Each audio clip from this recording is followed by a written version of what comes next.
اعوذ باللہ من الشیطان الرجیم، بسم اللہ الرحمن الرحیم۔ الحمد للہ رب العالمین والصلاۃ والسلام علی سید المرسلین و خاتم النبیین، اما بعد۔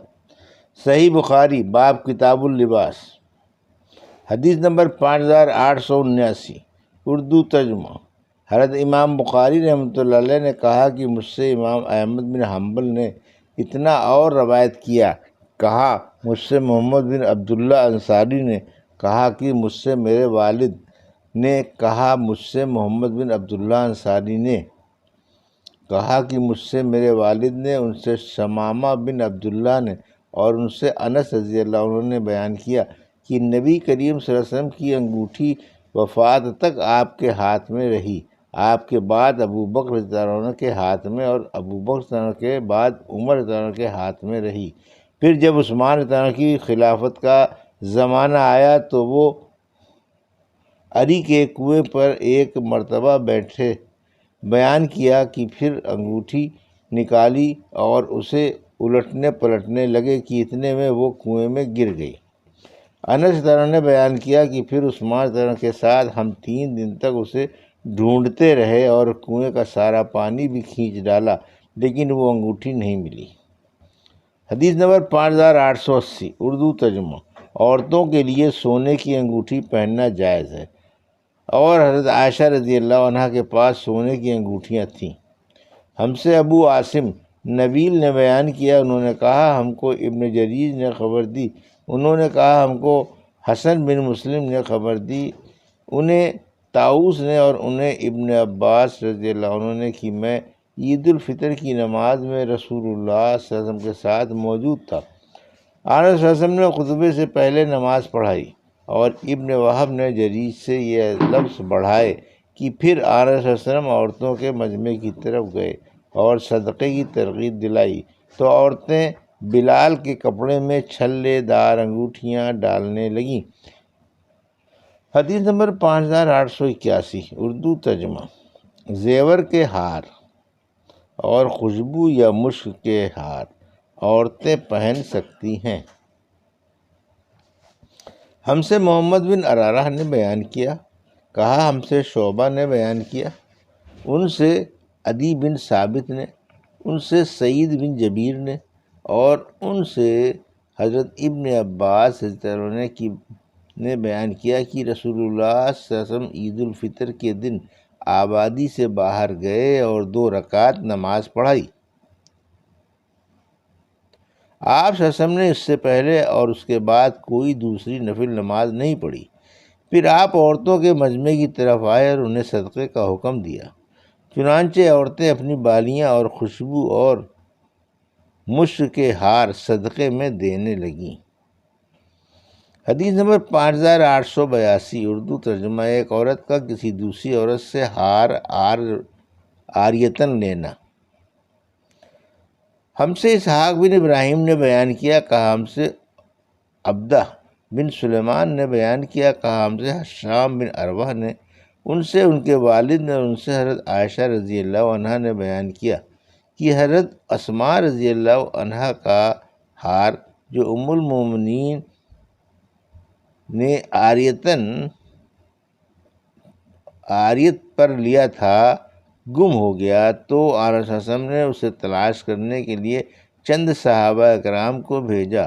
اسی دوران ان میں نماز کا وقت ہو گیا اور لوگ بلا وضو تھے، چونکہ پانی بھی موجود نہیں تھا، اس لیے سب نے بلا وضو نماز پڑھی۔ پھر آنس صلی اللہ علیہ وسلم سے اس کا ذکر کیا تو تیمم کی آیت نازل ہوئی۔ ابن نمیر نے یہ اضافہ کیا، ان سے حشام نے، ان سے ان کے والد نے، اور ان سے عائشہ رضی اللہ عنہا نے کہ وہ ہار انہوں نے حضرت اسماء رضی اللہ عنہا سے عاریتن لیا تھا۔ حدیث نمبر 5883، اردو ترجمہ۔ عورتوں کے لیے بالیاں پہننے کا بیان۔ حضرت ابن عباس رضی اللہ عنہ نے بیان کیا کہ آن رسول اللہ علیہ وسلم نے عورتوں کو صدقے کا حکم فرمایا تو میں نے دیکھا کہ ان کے ہاتھ اپنے کانوں اور حلق کی طرف بڑھنے لگے۔ ہم سے حجاج بن منہال نے بیان کیا، کہا ہم سے شعبہ نے بیان کیا، کہا کہ مجھے عدی بن ثابت نے خبر دی، کہا کہ میں نے سعید بن جبیر سے سنا، اور انہوں نے حضرت ابن عباس رضی اللہ عنہ سے کہ نبی کریم صلی اللہ علیہ وسلم نے عید کے دن 2 رکعتیں پڑھائیں، نہ اس کے پہلے کوئی نماز پڑھی اور نہ اس کے بعد۔ پھر آپ عورتوں کی طرف تشریف لائے، آپ کے ساتھ حضرت بلال رضی اللہ عنہ تھے۔ آپ صلی اللہ علیہ وسلم نے عورتوں کو صدقے کا حکم فرمایا تو وہ اپنی بالیاں حضرت بلال رضی اللہ عنہ کی جھولی میں ڈالنے لگیں۔ حدیث نمبر 5884، اردو ترجمہ۔ بچوں کے گلوں میں ہار لٹکانا جائز ہے۔ مجھ سے اسحاق بن ابراہیم حنظلہ نے بیان کیا، کہا ہم کو یحییٰ بن آدم نے خبر دی، کہا ہم سے ورقہ بن عمر نے بیان کیا، ان سے عبید اللہ بن ابی یزید نے، ان سے نافع بن جبیر نے، اور ان سے حضرت ابو ہریرہ رضی اللہ عنہ نے بیان کیا کہ میں مدینے کے بازاروں میں سے ایک بازار میں رسول اللہ صلی اللہ علیہ وسلم کے ساتھ تھا۔ آپ صلی اللہ علیہ وسلم واپس ہوئے تو میں پھر آپ کے ساتھ واپس ہوا۔ پھر آپ صلی اللہ علیہ وسلم نے فرمایا بچہ کہاں ہے؟ یہ آپ نے 3 مرتبہ فرمایا حسن بن علی کو بلاؤ۔ حسن بن علی رضی اللہ عنہ آ رہے تھے اور ان کی گردن میں خوشبودار لونگ وغیرہ کا ہار پڑا تھا۔ آپ صلی اللہ علیہ وسلم نے اپنا ہاتھ اس طرح پھیلایا کہ آپ حضرت حسن رضی اللہ عنہ کو گلے سے لگانے کے لیے، اور حضرت حسن رضی اللہ عنہ نے بھی اپنا ہاتھ پھیلایا اور وہ آپ صلی اللہ علیہ وسلم سے لپٹ گئے۔ پھر آپ صلی اللہ علیہ وسلم نے فرمایا اے اللہ میں اس سے محبت کرتا ہوں، تو بھی اس سے محبت کر اور ان سے بھی محبت کر جو اس سے محبت رکھیں۔ حضرت ابو ہریرہ نے بیان کیا کہ آپ صلی اللہ علیہ وسلم نے کہ اس ارشاد کے بعد کوئی شخص بھی حضرت حسن بن علی رضی اللہ عنہ سے زیادہ مجھے پیارا نہیں تھا۔ حدیث نمبر 5885، اردو ترجمہ۔ عورتوں کا چال ڈھال اختیار کرنے والے مرد اور مردوں کی چال ڈھال اختیار کرنے والی عورتیں عند اللہ ملعون ہیں۔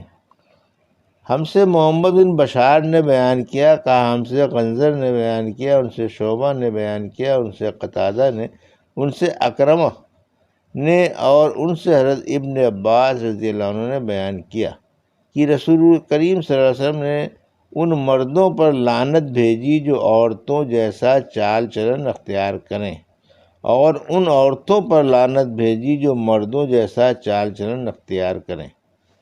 غنزر کے ساتھ اس حدیث کو عمرو بن مرزوق نے بھی شعبہ سے روایت کیا۔ حدیث نمبر 5886، اردو ترجمہ۔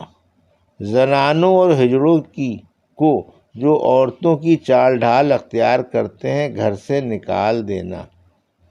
ہم سے معاذ بن فضالہ نے بیان کیا، کہا ہم سے حشام دستوائی نے، ان سے یحییٰ بن ابی کثیر نے، ان سے اکرمہ نے، اور ان سے ابن عباس رضی اللہ عنہ نے بیان کیا کہ رسول اللہ صلی اللہ علیہ وسلم سے مخنث مردوں پر اور مردوں کی چال چلن اختیار کرنے والی عورتوں پر لعنت بھیجی، اور فرمایا کہ ان زنانہ بننے والے مردوں کو اپنے گھر سے باہر نکال دو۔ ابن عباس نے بیان کیا کہ آپ صلی اللہ علیہ وسلم نے فلاں ہجڑے کو نکالا تھا اور عمر نے فلاں ہجڑے کو نکالا تھا۔ یہ تھی صحیح بخاری باب کتاب اللباس کی حدیث نمبر 5879 سے 5886 کا اردو ترجمہ جو ابھی آپ نے سماعت فرمایا۔ اللہ سے دعا ہے کہ اللہ میں ان حدیثوں کی صحیح سمجھ عطا فرما اور ان پر عمل کرنے کی توفیق عطا فرما، آمین یا رب العالمین۔